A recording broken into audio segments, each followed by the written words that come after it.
नए साल का जश्न जब सन्नाटे और शोक में बदल जाए तो चारों ओर सवालों की झड़ी लग जाती है।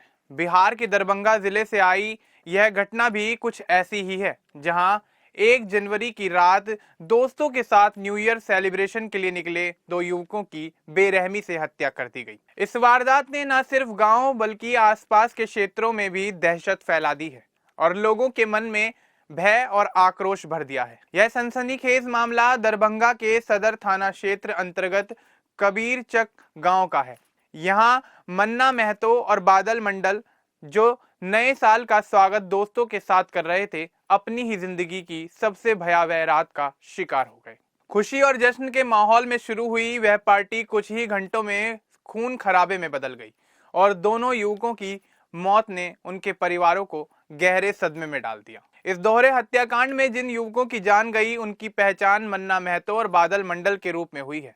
बताया जा रहा है कि दोनों का संबंध कबीरचक गांव या आसपास के क्षेत्र से था। हालांकि अब तक यह साफ नहीं हो पाया है कि वे किस पेशे से जुड़े थे या क्या काम करते थे। इस संबंध में ना तो परिजनों की ओर से और ना ही पुलिस प्रशासन की ओर से उनके रोजगार या पढ़ाई को लेकर कोई आधिकारिक जानकारी सामने आई है। पुलिस की शुरुआती जांच और परिजनों से मिली जानकारी के अनुसार 1 जनवरी की रात लगभग 9 बजे कुछ युवक एक साथ मिलकर न्यू ईयर मना रहे थे। इस दौरान पार्टी में मौजूद बादल मंडल और ऋतिक नामक युवक के बीच किसी बात को लेकर कहासुनी हो गई। शुरुआत में मामूली लग रहा यह विवाद जल्द ही उग्र हो गया और देखते ही देखते झगड़े ने हिंसक रूप ले लिया। आरोप है कि इसी दौरान वहां मौजूद अन्य दोस्तों ने भी दोनों युवकों पर हमला कर दिया, जिसके परिणाम स्वरूप मन्ना महतो और बादल मंडल की मौके पर ही हत्या कर दी गई। हत्या को अंजाम देने के बाद आरोपियों ने अपने अपराध के निशान मिटाने की पूरी कोशिश की। जब काफी देर तक दोनों युवक घर नहीं लौटे तो परिजनों ने उनकी गुमशुदगी की शिकायत पुलिस में दर्ज कराई, जिसके बाद जांच शुरू हुई। शनिवार को पुलिस को मन्ना महतो का शव एक गेहूं के खेत में मिला, जिससे मामले ने गंभीर मोड़ ले लिया। इसके बाद सख्त पूछताछ में एक और सनसनीखेज तथ्य निकलकर सामने आया। पुलिस जांच में खुलासा हुआ कि बादल मंडल की भी हत्या कर दी गई थी और उसके शव को छिपा दिया गया था। रविवार को आरोपी छोटू की निशानदेही पर पुलिस ने मिल्कीचक गांव के एक बगीचे में खुदाई कर बादल मंडल का शव बरामद किया। शव के हाथ पैर बंधे हुए थे और उसे गड्ढे में डालकर मिट्टी से ढक दिया गया था ताकि किसी को भनक न लग सके। पुलिस की जानकारी के मुताबिक इस दोहरे हत्याकांड में 8 दोस्तों की संलिप्तता सामने आई है। अब तक पुलिस ने अनिल कुमार के बेटे छोटू को गिरफ्तार कर लिया है, जबकि अन्य आरोपी अभी फरार हैं। फिलहाल बाकी आरोपियों के नाम, ठिकाने और उनके पेशे से जुड़ी जानकारी सार्वजनिक नहीं की गई है। पुलिस का कहना है कि आगे की गिरफ्तारियों के बाद ही इस पूरे मामले से जुड़े सभी पहलुओं का खुलासा हो पाएगा। शुरुआती जांच में पुलिस हत्या के पीछे आपसी कहासुनी और विवाद को ही मुख्य कारण मान रही है।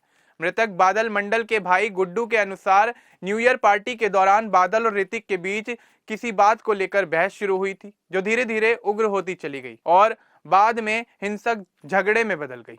हालांकि यह विवाद किस बात को लेकर हुआ था, इसकी ठोस वजह अब तक सामने नहीं आ पाई है। पुलिस का भी कहना है कि फिलहाल झगड़े की पुष्टि तो हुई है, लेकिन हत्या के पीछे की वास्तविक वजह जानने के लिए जांच अभी जारी है। इस घटना को लेकर चश्मदीदों की स्थिति अब तक स्पष्ट नहीं हो पाई है। वारदात उस समय हुई जब पार्टी चल रही थी और वहां कई युवक मौजूद थे, लेकिन फिलहाल किसी भी व्यक्ति के स्वतंत्र रूप से सामने आकर घटना देखने का दावा करने या सीधे तौर पर शिकायत दर्ज कराने की पुष्टि नहीं हुई है। दरअसल परिजनों ने पहले दोनों युवकों के लापता होने की सूचना पुलिस को दी थी, जिसके बाद की गई जांच में इस दोहरे हत्याकांड का खुलासा हो पाया। एसडीपीओ राजीव कुमार के अनुसार इस मामले में पुलिस ने अब तक एक आरोपी को हिरासत में ले लिया है, जिसकी सूचना के आधार पर दूसरे शव को बरामद किया गया। वहीं अन्य आरोपियों की गिरफ्तारी के लिए पुलिस लगातार दबिश दे रही है और संभावित ठिकानों पर छापेमारी की जा रही है। पुलिस का कहना है कि आगे होने वाली गिरफ्तारियों के साथ ही इस दोहरे हत्याकांड की पूरी कहानी और इसके पीछे की असली वजह साफ हो पाएगी। दोनों शवों की बरामदगी के बाद गांव समेत आसपास के इलाके में भय और तनाव का माहौल बना हुआ है। लोग इस घटना से काफी सहमे हुए हैं और नए साल की शुरुआत में हुई इस वारदात को लेकर गहरी चिंता जाहिर कर रहे हैं। किसी भी तरह की अप्रिय स्थिति से निपटने के लिए इलाके में अतिरिक्त पुलिस बल तैनात किया गया है। स्थानीय लोग आरोपियों की जल्द गिरफ्तारी और उनके खिलाफ सख्त कार्रवाई की मांग कर रहे हैं।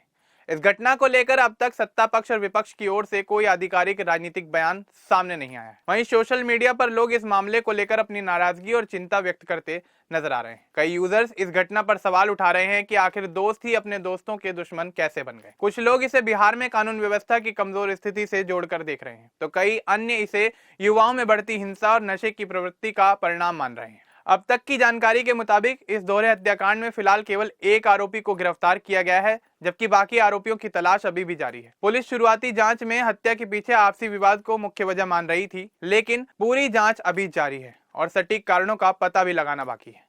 आने वाले दिनों में अन्य गिरफ्तारियों और जांच के आगे बढ़ने के साथ इस मामले की सभी परतें धीरे धीरे खुलती नजर आएंगी। कुल मिलाकर दरभंगा की यह घटना सिर्फ एक आपराधिक वारदात नहीं है, बल्कि यह एक कड़वा सच भी उजागर करती है, जहां जश्न और खुशियों का माहौल अचानक झगड़े और हिंसा में बदल जाता है और दोस्ती दुश्मनी में तब्दील हो जाती है। नए साल की यह रात उन दो परिवारों के लिए गहरी पीड़ा और सदमे की रात बन गई, जिसकी चोट शायद कभी पूरी तरह भर नहीं पाएगी। अब इस पूरे मामले को लेकर आपका क्या कुछ कहना है, हमें कमेंट बॉक्स में जरूर बताएं। बाकी इस तरह की और अपडेट्स के लिए हमारे चैनल को सब्सक्राइब करना ना भूलें। धन्यवाद।